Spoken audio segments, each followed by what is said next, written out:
Magandang araw mga boss. Pupuntahan ko ngayon yung pinakadaungan ng mga sundalo rito, ng sundalong Amerikano tsaka ng mga Pilipino. Yung lumang daungan nila nung World War II pa. So bababain ko to. Dito ko sila makikita. Tingnan natin dito. So ayun guys, kung makikita nyo may mga lumang struktura dito. Ayan, may mga lumang bato. Nag-landslide na lang siguro to. Ayan, bababa ako dyan papunta dun sa baba. Hanggang makarating ako dun sa tabing dagat. Mga daungan nila nung unang panahon. Yun ang pupuntahan natin.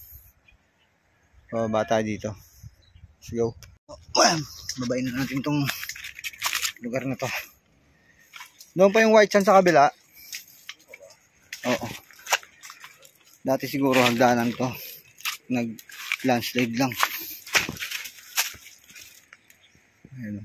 Pababa dyan sa gilid. So, dalawa yung daanan. Isang daanan papunta rito. Tsaka yung isa papunta rito. Sure na ba yan, sir? Saan tayo daan? Kaliwa kanan? Dito tayo, mas malapit dito. Dito? Oo.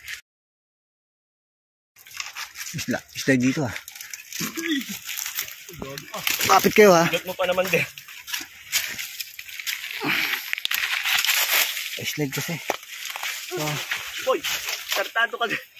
hindi na namin makita yung lumang hagdan. Gawa na. Baka dito na talaga yung hagdan na gumuho. Pakahirap.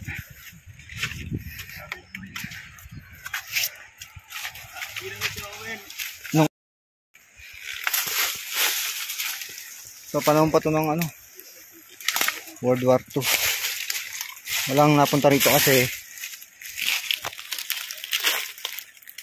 binabantayan ng mga Coast Guard.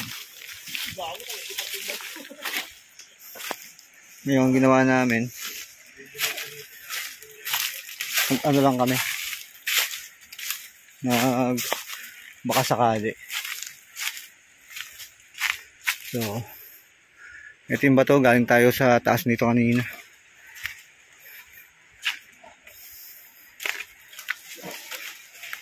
Pupuntahan natin yung pinaka daungan nila rito ng bangka nila or barko.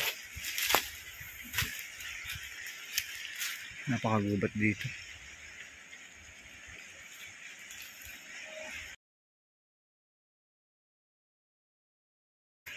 Pupuntahan natin.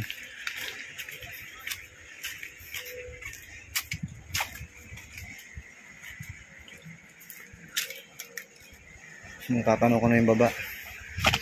Napakadumi. Ayun. Sinasabi nila.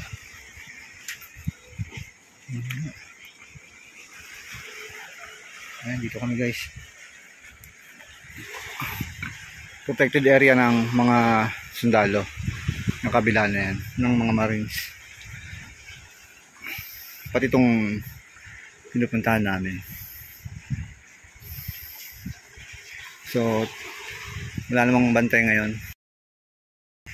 Tsaka, wala namang umiikot na mga bangka. Kaya, babain na namin. Walang ibang daanan. Dito lang.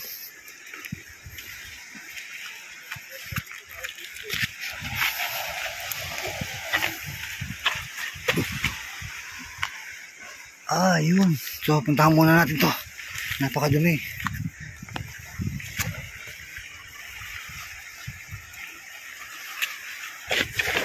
Ay. So sira na rin dito. Punta muna itong kaliwa. Bali, kampo to ng mga sundalo nung araw. Kampo nila to. So ngayon may mga na lang ng mga ng mga panghuli ng isda. Makikita nyo may mga butas pa.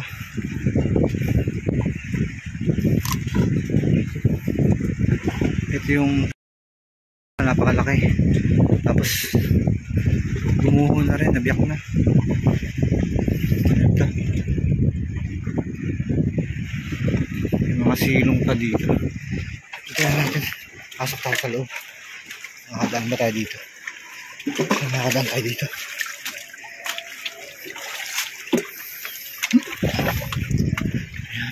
Yung mga kampo nila yan, mga luma na yan. Siguro dahil sa giyera kaya na rin gumuho.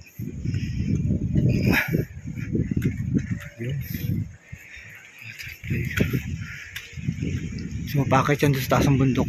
Kasi doon sa taas ng bundok na yan, marami rin silang kampo.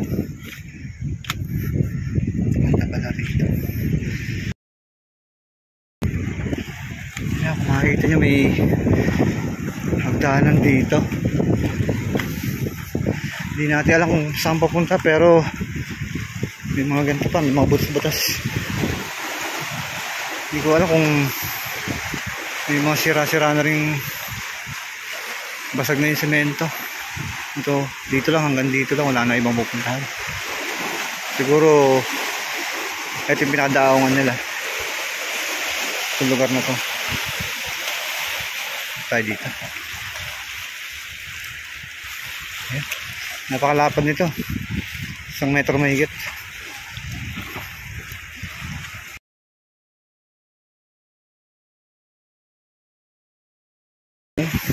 Napunta sa kampo nila, tapos nung breakwater para sa alon. Tapos mamaya punta naman tayo sa kabila.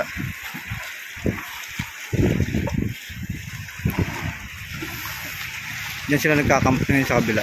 Malamang nakikita na kami ng Coast Guard dito. Ngayon yung mga kampo nila sa kabila rin. Do dito wala na tayong makikita. Saka dito. So yan lang yung mga struktura dito. Puntahan natin yung kabila. Tingnan natin naman makikita natin sa kabila. Pinaka breakwater o tawag dyan, para wag pumasok yung hampas ng alon dito. So punta naman tayo sa kabila. Napakainit dito, tindi, sobrang init.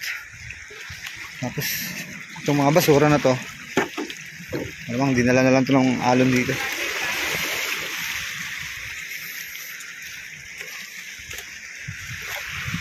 Ayan,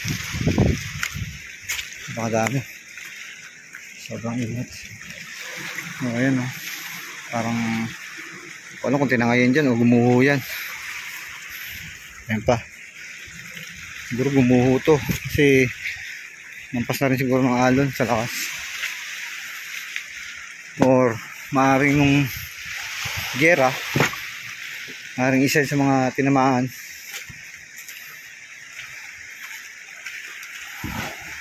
So ayan, makikita mo, napakalaki niyan. Tapos may mga nakausli pang mga bakal. Ito sa kabila.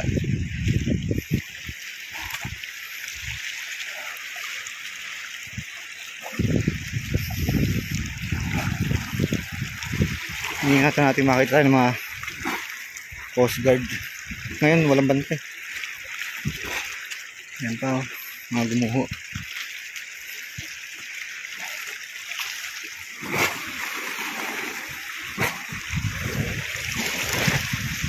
So isa to dito sa ano, part ng Cavite. Yung mga defense nila nung araw sa mga sundalong Hapon. Ito yun, kasama to doon sa mga kampo ng mga sundalo. Yan, pag ganun doon. Ito yung isa. So ikot muna tayo dito. So ang kampo nila dito, tsaka doon sa taas. May mga kampo doon sa taas na marami na ganito rin, mga gumuho na rin. Ayan, ang kagaya niya, no?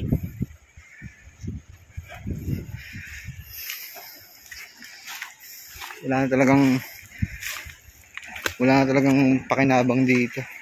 Kahit gawin pa nila tong tourist attraction. Wala na rin. Pwede naman nila siguro to preserve. Kaya binabantay ng mga Coast Guard.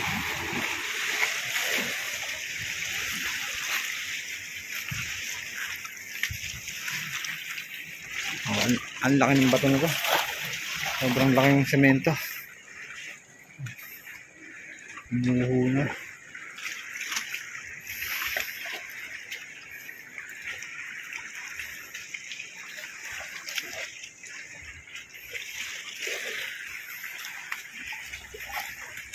Sa kabila.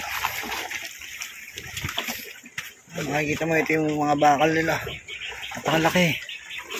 Solid yung mga bakal. Ay, mga nakauslit na yung bakal.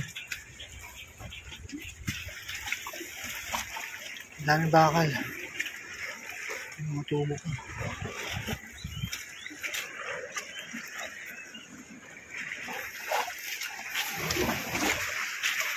So, napakatibay nito, napakakapal.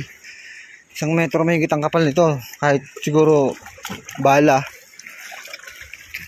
hindi ito basta-basta bubutas.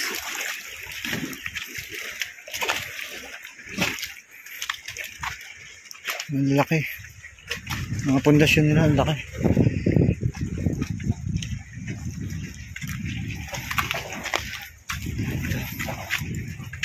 So hanggang dito lang siya. Dito wala na tayong makikitang iba. Hanggang dito lang yung hangganan niya. Ganda lang, napakahaba nito. Malayo. Ito yung kabuuan. Bakit yan doon? Yung binabaan namin kanina. Yun yung hagdanan na bakit sa kampo. Tapos gumuho na rin.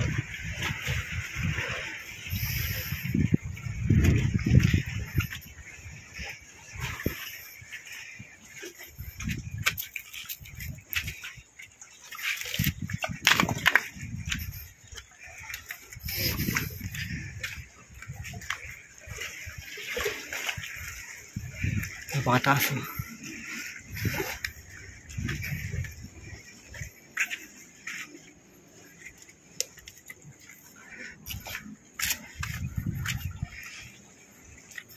Sobrang init.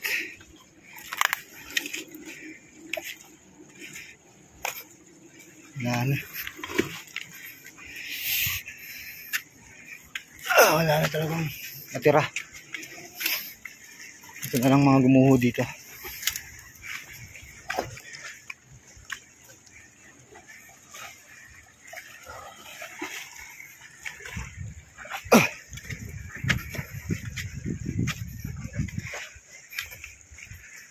Napakainit.